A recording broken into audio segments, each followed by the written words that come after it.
আমরাও অপেক্ষা করতেছি 14 তারিখের জন্য।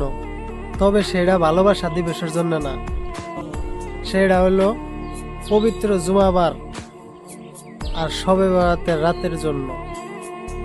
শুভকামনা রইল পবিত্র শবে বরাত রাতের জন্য। প্রতিশোধ নিতে যাইব না, অপেক্ষা করছি, কারণ পচা ফলগুলো এমনিতেই ঝরে পড়ে।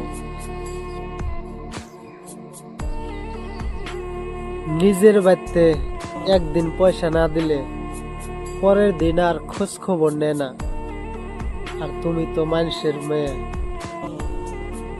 আমার যে পাশে থাকবে এটা আমার বিশ্বাস হয় না।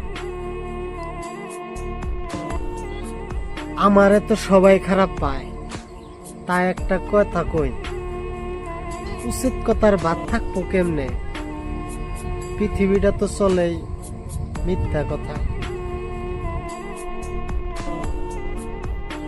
আমি সবার প্রয়োজনে পাশে থাকছি, কিন্তু যে সমকা নিজের প্রয়োজন হয় সবাই রেতে ব্যস্ততায় দেখছি।